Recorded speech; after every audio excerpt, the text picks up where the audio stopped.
So, answer this one question. Do you remember Oscar? Chances are some of you don't, or at least that his name hasn't even crossed your mind for a long time. But what if I told you that 10 years ago, he was one of the world's brightest young talents, that comparisons to Kaká and Zidane were made nearly every time he played? He was clearly destined for greatness, and after an incredible debut season at Chelsea, everyone thought that together with Neymar, he would be the next great Brazilian superstar, but then one strange decision after the other made it so he wasn't even called up to the national team anymore. Looking back now, it's almost like he went missing. He just vanished without a trace in the eyes of many football fans, but the question remains, what really happened to Oscar? Well, today we'll find out, so stick around and enjoy. From very early on, Oscar learned that at any moment his life could be turned upside down. He grew up in the rural side of Brazil and his family did relatively okay, with his mother staying home taking care of both him and his two sisters while his father provided for them. But it would all change as he turned 3 years old and his father tragically passed away in a car crash, which not only left the family in a state of grief, but also in a seriously rough place financially. In a rural area like that, there was no place to send the kids to while their mom worked, but they also had no source of income and soon they'd be struggling to gather enough money to survive. So their mom had to get creative, starting a home business where she would make clothes to sell to other locals, but still, they would struggle a lot. Maybe as a result of this, Oscar grew up to be a really determined and ambitious kid, earning a big move to São Paulo at the age of 14, only 6 years after he joined his local youth team. At São Paulo, he actually started by playing futsal, but he quickly began impressing more and more, and soon not only would he take on football instead, but he would also be called up to the first team, being compared to Kaká, who was actually his childhood hero, and getting to play alongside players like Rogério Ceni, Hernandes, and even Adriano, despite being just 16 years old. Unfortunately, despite also winning the Brazilian Championship in that first season, then his relationship with the club would turn sour as he considered they had taken advantage of him and his mother, convincing her to sign away her son over a contract that did not reflect his true value, but also over the fact that they had gone over a year without paying his wages, which eventually led him to join Internacional as a free agent as he considered that his contract was now void. Despite the fact that in his first season at Internacional he would merely play for their under-23 team, São Paulo would immediately go to court trying to get their player back, but the case would drag on for years. But meanwhile, Oscar would go on to start getting some playing time for Internacional, being given a shot at playing the full 90 and immediately showing his potential by scoring in 3 consecutive matches before joining the Brazil under-20 national team for the World Cup. In a youth tournament that was especially stacked with young talents such as Eric Lamela, Lacazette, James Rodrigues, Coutinho, Griezmann and Isco, it would be Oscar who would be remembered by everyone. Surprisingly, that same year, despite being only 17 years old, he married his childhood girlfriend, and it would be her who would be the secret behind his most memorable performance. Before the final match against Portugal, his wife made him promise that he would bring the World Cup to Brazil and that he would score 2 goals. Oscar would quickly come through with his promise, scoring in the opening 5 minutes only to go behind and then score another to push the game into extra time. However, what not even his wife expected was that he would score a 3rd goal, handing Brazil the victory in extra time and becoming only the 2nd ever player to score a hat-trick in the final of a FIFA tournament. With Oscar winning the Recopa Sudamericana with Internacional on his first match back, these successes launched him into all-star status in Brazil and made him one of the most anticipated wonder kids in Europe, and with Neymar rising towards worldwide fame around the same time, everyone was holding on to their seats waiting for the moment the two would get to be paired up alongside each other. However, this also meant São Paulo was now even more desperate to get their player back, and before the next season started, they would actually win the court case. Still, Internacional would manage to drag the final procedures for 3 months until the court prohibited the player from putting on their jersey until the case was settled, which put Internacional between a rock and a hard place since their regional championship final was coming up, leading them to cave in and pay a fee of 6 million euros for the signing of Oscar, which made him the 6th most expensive player in the history of the league, despite all the mess involved in his transfer. Regardless, he did manage to come back in time for the final, scoring the decisive goal, and even more impressively, he would only play 5 more matches before being on the move again, catching the attention of none other than Chelsea, joining the European champions for an impressive sum of 32 million euros, which showed that the 6 million agreed in court just 4 months before had indeed been a very favorable deal for Internacional.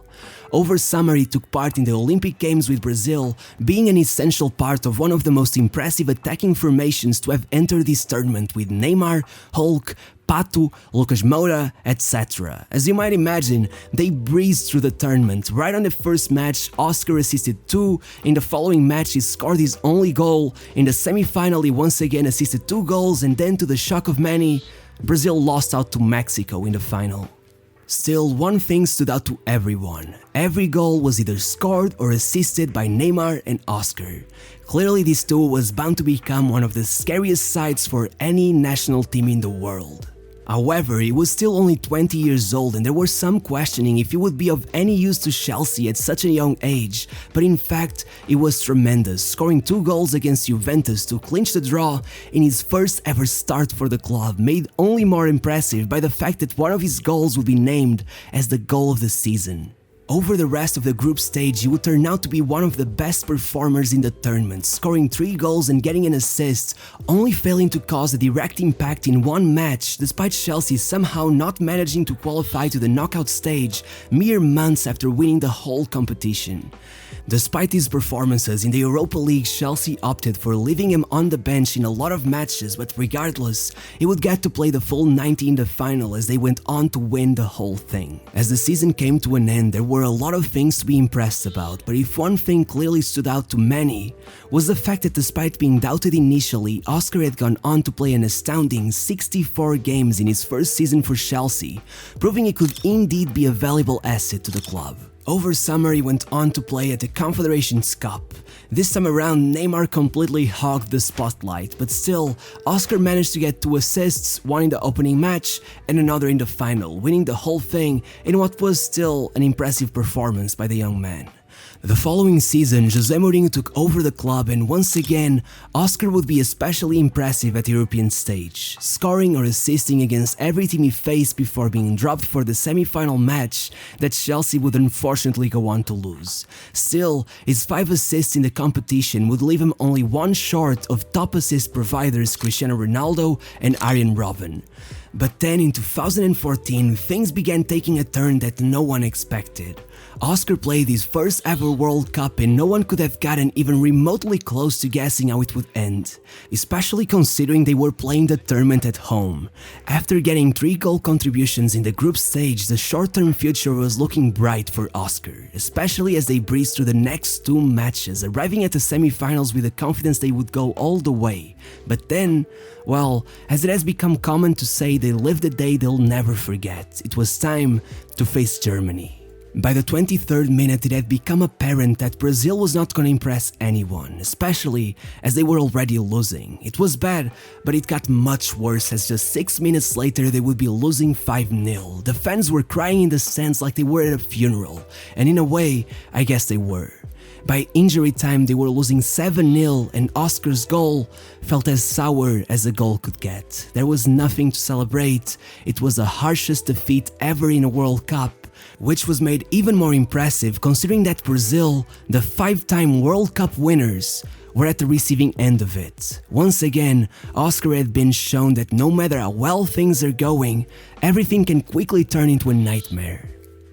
Unlike his former seasons, in 2014-2015, with Fabregas arriving at the club and pushing Oscar into wider positions that didn't suit him as well, his Champions League performances were far inferior than what was normally expected of him, and it was actually in the league that he impressed the most. He took on Frank Lampard's number 8 shirt and proved to be 100% worthy of it, going on an absolute tear from September to January, getting 6 goals and 7 assists in 16 matches, despite mostly not even getting to play play the full 90. He was very quickly becoming one of the most impactful players at Chelsea, but then, out of nowhere, his form dropped dramatically. He suffered a severe head collision, having to be hospitalized after a match against Arsenal, and then suffered a thigh injury that left him out for 4 months, only returning the following season and watching from the stands as Chelsea won the Premier League. And when it seemed things couldn't get any worse, his cousin, who was really close to him, would pass away at 20 years old in a motorcycle crash, which felt oddly familiar to Oscar after having lost his father in a similar way, and once again reminded him how feeble life can be.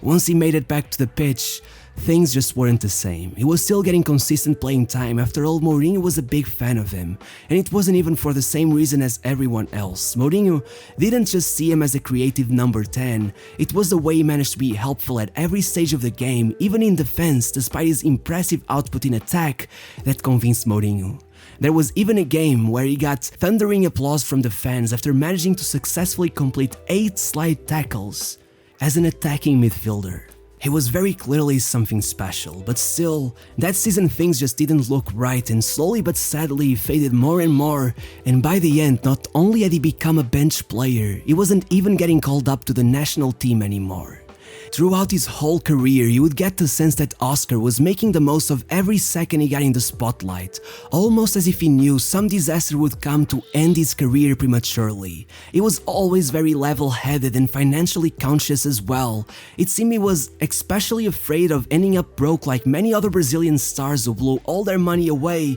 and ended up living a life of regret. So the following season, with Oscar struggling a lot with finding his place back in the team, so much so that by January he had only played 1 full match,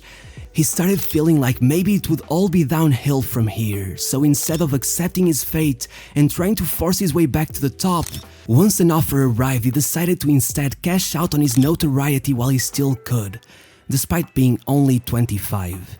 For an impressive sum of 60 million euros, nearly twice as much as his market value at the time, Oscar moved to Shanghai SIPG, signing a contract valued at 104 million euros over 4 years, quadrupling the wage he earned at Chelsea and making him the 4th highest paid football player in the world, only behind Ronaldo, Messi and Tevez, who was playing for the other Shanghai club, Shanghai Shenhua, which serves as a good reminder that Oscar wasn't the only one making this sort of decision. From Hulk to Witsel to Asamoah Gyan, Lavezzi, Ramirez, Jackson Martinez, Graziano Pelé and Alex Teixeira, all of these players had moved to China and all of them were among the top 20 highest paid in the world. It was a gold rush, with private companies investing heavily to turn the Chinese Super League into one of the world's best. It was a whole new level. It's hard for us common folk to understand why someone already making millions would jeopardize their career for just, well, more millions I guess, but for most of them, it was a chance to match the amount of wealth that, let's say, only someone like Ronaldo and Messi can achieve. And it's also easy to just claim that it wasn't really a once-in-a-lifetime opportunity, since he was only 25 when he joined and could have easily waited till he was closer to retirement, especially knowing he had offers from the likes of Atletico de Madrid and Juventus. But I have a feeling Oscar was well aware of what was to come, as only a few years after his arrival, the league put caps on how much money they could offer foreign players in order to stop the clubs from doing what they referred to as burning money, and maybe Shanghai SIPG even used this as a way to pressure him into taking the opportunity. And of course, on top of all that, right upon arrival, Oscar refuted claims that this was a mistake by saying that the same way I arrived here, I can one day come back to Europe, ensuring us all that unlike many thought, this wouldn't be the end. However, as you'll see, maybe he was wrong. First of all, in a way, for everyone in Europe and South America, Oscar moving to China was almost as if he had retired.